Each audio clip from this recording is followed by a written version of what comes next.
timku maju kan.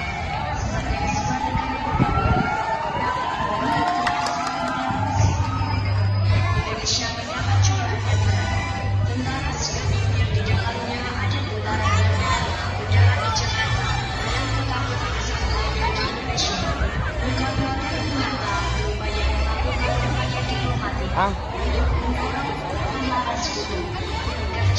Ya.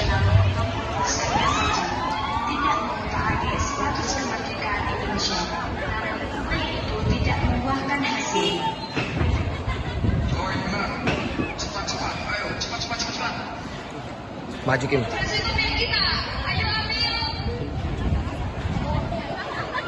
Atas saran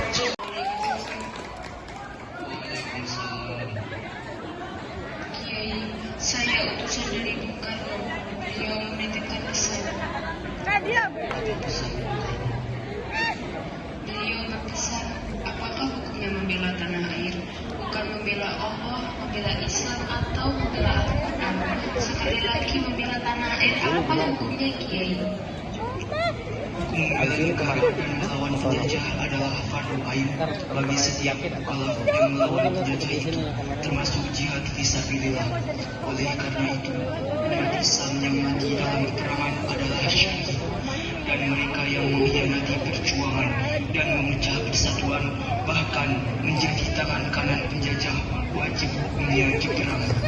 Perang menolak dan melawan penjajah itu fardu ain yang harus dikerjakan orang-orang Islam, laki-laki, perempuan, anak-anak, bagi yang bersenjata atau tidak, bagi yang berada dalam jarak lingkaran 94 km dari tempat masuk dan kedudukan musuh, bagi orang yang di luar jarak lingkaran tadi.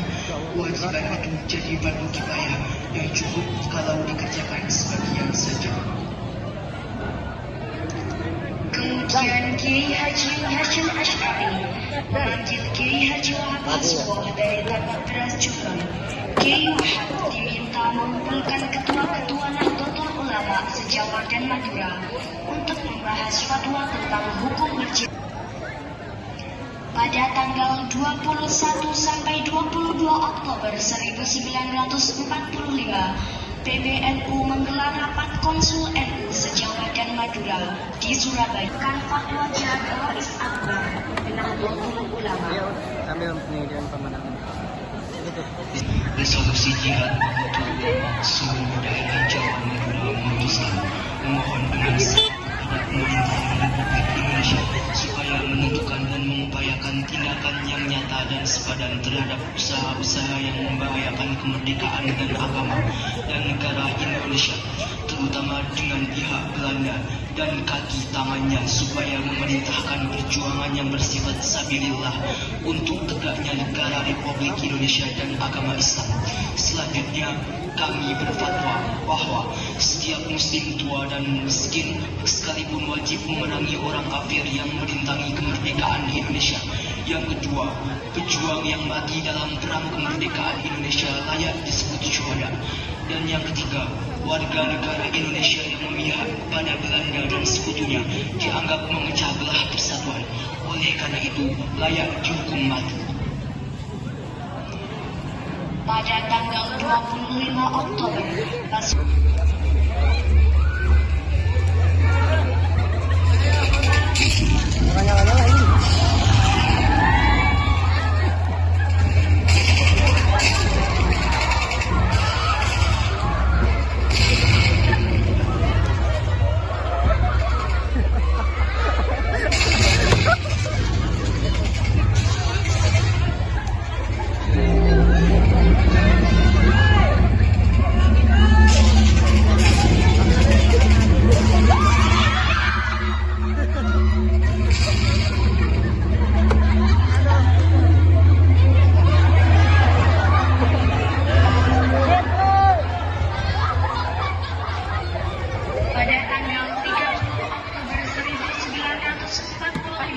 penempatan pasukan Inggris di gedung tersebut.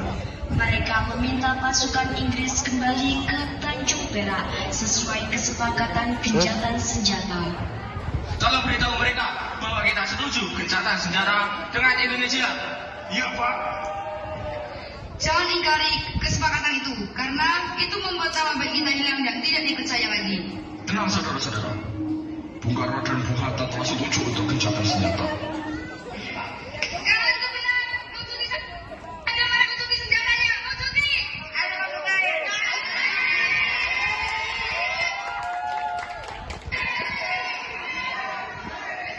Kami menerima permintaan kalian. Saya yang akan bertanggung jawab penuh. Dan sekarang biarkan kami masuk. Mereka akan bertanggung jawab penuh. Jadi biarkan kami masuk ke dalam gedung itu.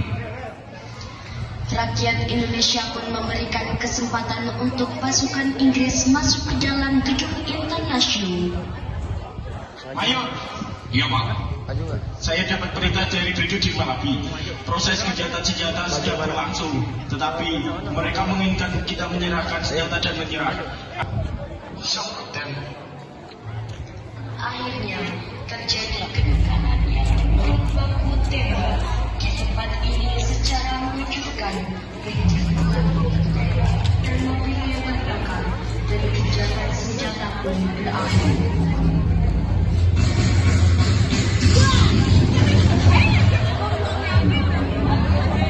Ganti Maladi Jenderal Robert Mansell mengultimatum askar pejuang dan tentara Indonesia agar menyerahkan senjata kepada Inggris. 10 November 1945. Jika tidak, Inggris Jenderal kami, Jenderal terbaik Inggris. Kalau kalian tidak menyerahkan pembunuh Jenderal Mahabi, saya katakan masyarakat Indonesia harus menyerahkan senjata-senjata mereka kepada kami. Paling lambat 10 November. Kalau tidak, akan saya bumi hanguskan Surabaya. mendengar ancaman itu, para komandan Laskar Hizbullah, Sabilillah, Mujahidin, TKN, dan para santri Mas Sutomo yang sering disebut Bung Tomo suan kepada Kiai Haji Hashim Asy'ari. Ia meminta izin untuk menyiarkan dan menyebarkan Penduduk kota Surabaya, kita semuanya telah mengetahui bahwa hari ini tentara Inggris telah menyebarkan pamflet-pamflet yang memberikan suatu ancaman kepada kita semua. Kita diwajibkan untuk dalam waktu yang mereka tentukan menyerahkan senjata-senjata yang telah kita rebut dari tangan tentara Jepang. Tetapi ini adalah berbeda. Selama kehidupan Indonesia masih sebagai negara yang dalam waktu ini besar dari mereka dan putih akan selamanya itu dalam kita berikan kepada siapapun juga.